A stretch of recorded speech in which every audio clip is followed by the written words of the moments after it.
Have you ever felt like you were doing it all wrong? Too slow, too distracted, chaotic maybe? Well, what if that wasn't actually a flaw, but your hidden gift? Today I want to give you permission to stitch your way, the slow stitch, soul-soothing way. So I thought the best way of explaining what I mean is just for me to flick through really as I'm talking.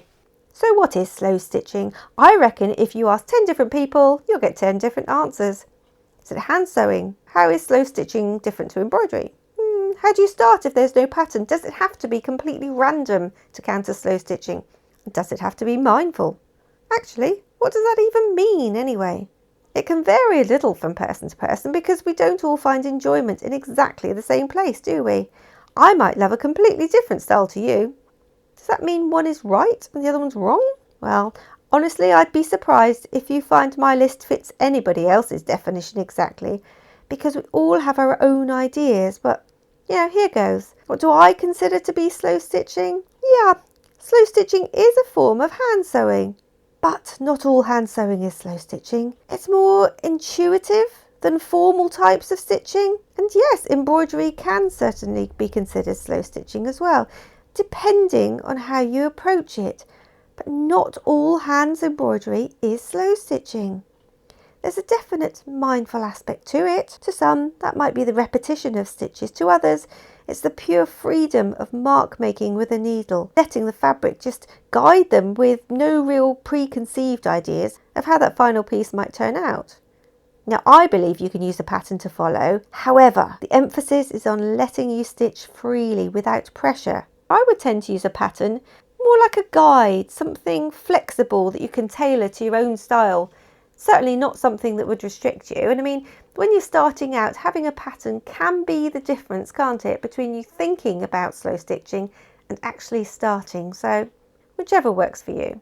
We all know that looking at a blank piece of fabric with no idea of what you can stitch can be freeing to some people, yet daunting and debilitating to others. Completely random or not, it's how we feel when we're stitching that counts.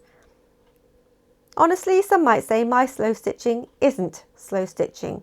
It's just layers of old fabric and then, hand stitching, putting them all together.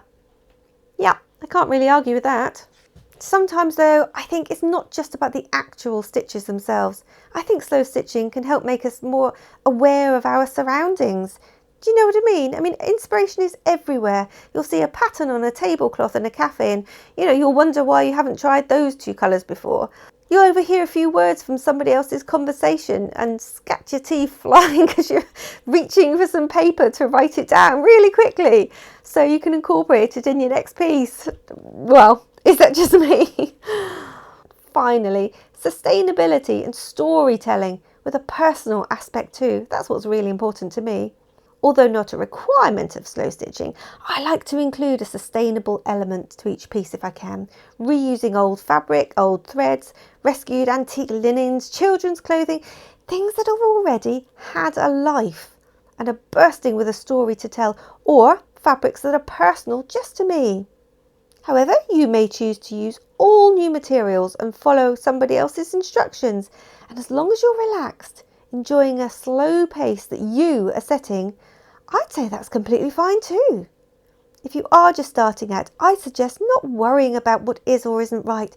Maybe write down a few ideas that resonate you from what I've just said if you want to, but just collect a few items together that you like the colour of, and very importantly, things you like the feel of. If you have a piece of fabric that you love but it's a bit sort of scratchy on your skin, and that's why you don't wear it, well, don't consider stitching with it.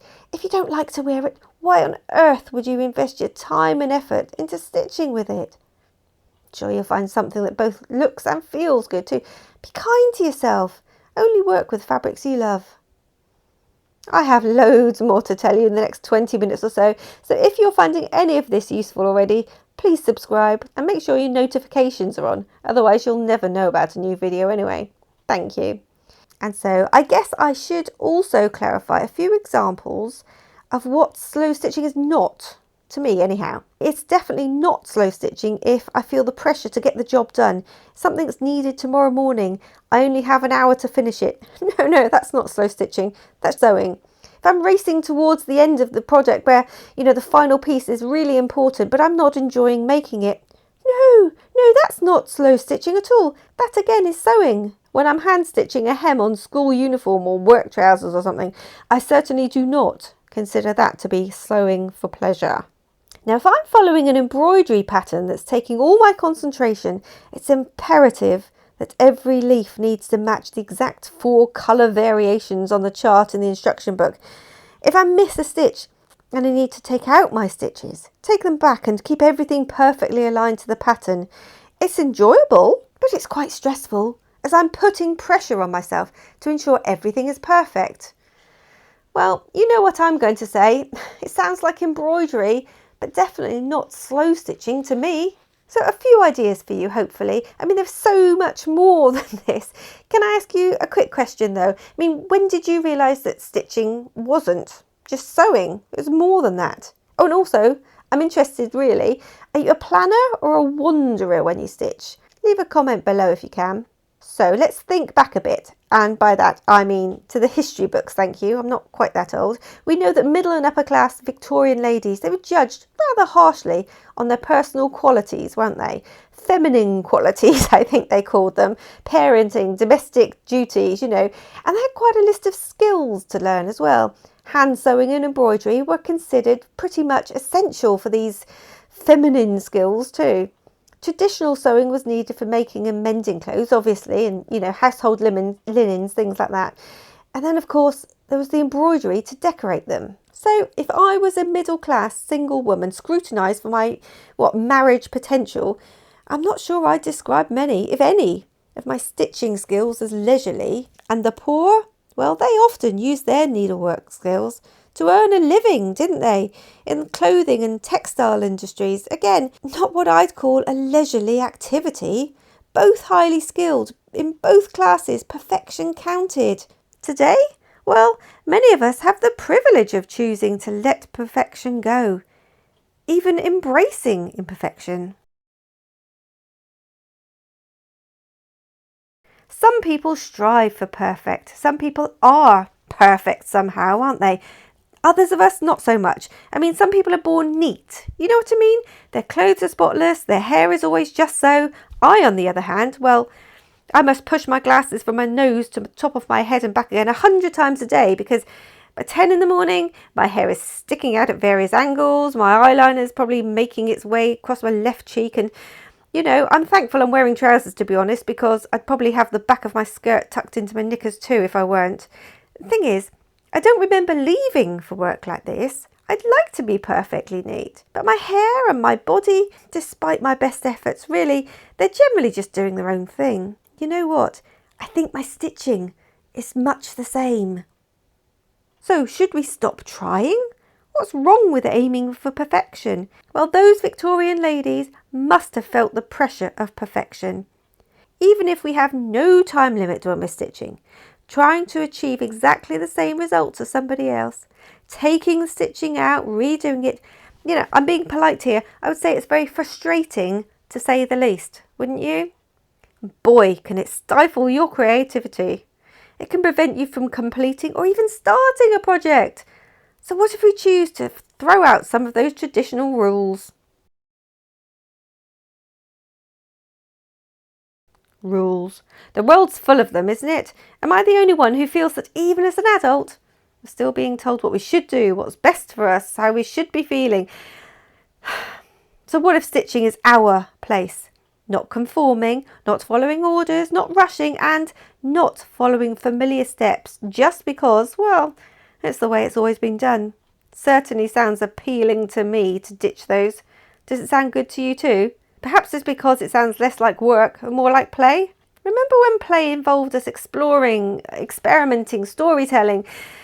Well, we might be a little bit out of practice, but what if we use our stitching to tell new stories, or even record our own stories?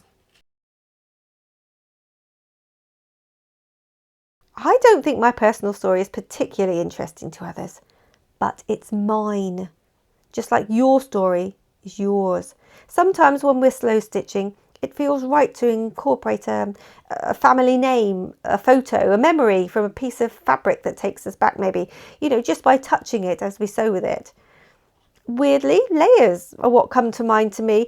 I love layers. I love wearing layers. I love layers in the scenery. When I look out of my bedroom window, the trees, the fields, and then behind them the different trees, the moors in the distance, they all remind me of, the beautifully painted scenery that you see on stage, or even the cardboards in a pop-up book. So naturally, I guess, I just love stitching with layers. And that's what good stories are made of too, isn't it? Layers. Sometimes though, we're just not in the mood for telling our own story, are we? So, we can borrow one instead. We could take a person or a scene from an old photograph and we could create a story around that. One of our lovely viewers flew with this idea in her comment on a previous video when she came up with a whole backstory about a young lady called Violet, just from the inscription in a book that we were looking through in the video. In turn, that encouraged me to add a few lines about the character, and I love this so much, I've popped it in the community post here on this channel. Feel free to take a look and add your own thoughts if you'd like to. No pressure though, never any pressure when we're stitching, thank you. And slow stitching allows us different kinds of connections to the past sometimes, doesn't it? Who manufactured the fabric? Who owned it? Who stitched with it? What, to clothe their children? To keep themselves warm? To celebrate an occasion? I realise I'm going off on another tangent now, but hey ho, that's what slow stitching with old fabrics does to me, I'm afraid. Maybe you love traditional embroidery. Are you, like many of us though, a little bit intimidated sometimes by the beautiful examples by skilled stitchers with years of experience? I love and appreciate the skill of it, but I'm also drawn to the freedom of the layered texture of memory, and like I've said, of the story. It invites us to experiment and to play. A very strong memory for me is one of my mum sewing away in the corner of her bedroom with one of those big pieces of thick cardboard on the bed. Do you know what I mean? They gave you a large even space for cutting out your patterns, and then you folded them up and tucked them away behind the wardrobe or under the bed until next time. Well, she taught herself to sew her own clothes when she was a teenager, sometimes running up a blouse during an afternoon to wear out that same evening. She made clothes for my sister and I, including my school dinner dance dress. I think that's probably what other people call prom now. It was emerald green with lots of buttons that she patiently covered in the same fabric. She made soft peach bridesmaids dresses for us all when my lovely sister got married. The most beautiful bride in the world, by the way. She looked like something from the pages of a fairy tale. We loved and treasured those dresses through the years, of course we did, but even so, I'm just wondering now, I guess, if we gave her enough credit at the time, if we told her enough. I think so. I hope so. We talked about those dresses so many times over the years. And also the fact that we didn't realise the hoop under my bridesmaid dress wasn't fully expanded when I put it on in the morning. So my dress was literally, it kept on growing throughout the day. We laughed at that so many times. Brilliant memories. As well as clothes for daytime, for family celebrations, and for my Cindy dolls. Remember those? Mum also made clothes for tiny little pirate dolls that were sold in Loo, which is a local seaside town to us. This was a long time ago, but I remember that as she sewed, we made up stories about the pirates and I scribbled them down in a little exercise book. I was perched on the end of the bed, I think. Probably, made some dubious looking drawings as well. I was never very good at drawing. Over the years, of course, I've stitched on machines and by hand. I've had a couple of electric machines, but I still smile when I remember my first hand-cranked sewing machine, my beloved Singer. I still use one today. It feels closer to hand stitching, and when I'm using it, it's for strength. Like I need it because I'm altering clothes or when I'm making the bases for my little book covers and needle cases before I then, hand stitch onto them. But my love, my real love, is for hand stitching, not racing through a project to get to the finish line, but just for the joy of stitching in my own style, at my own pace. And guess what? These days, guys, it has an official name. I realise I've been slow stitching most of my life. How about you? And when people debate the numerous benefits of slow stitching, I do sometimes wonder how much more there is to it. There are times for all of us when, you're feeling apprehensive, somehow disconnected with everything that's going on outside our little circle. For me, slow stitching is a good distraction. There's no pressure with it. With slow stitching, I can pick it up and put it down. What am I making? Doesn't matter. When will I finish it? Doesn't matter. Will I share it with the rest of the world when it's done? It really doesn't matter, because it moves me to a slower pace where the finished item isn't the goal, the act of slow stitching is. And this might be what they mean when they talk about it being mindful. Certainly to me it is. And does it help us to create connections to our outside circle as well? Yeah, for me it does. I mean, talking to people, usually strangers, about fabric, how did they come across it? What's it used for originally? Imagining the sort of room that commanded such opulent curtains. Talking about stitching, what can be done with the fragments now? Cover the imperfections, make some slow stitching around the floors to celebrate its age, its history, the story it has to tell. As you can see, I have so much more I want to chat to you about. So let's get started, and hopefully somewhere in my ramblings I've answered at least a couple of your questions. Is it okay if my stitching doesn't look perfect? Yes, the beauty is in the imperfection sometimes, and the personal story. Do I need to plan my design? Well, use a guide if you want, but no, you don't have to. Allowing the piece to unfold is sometimes part of the magic.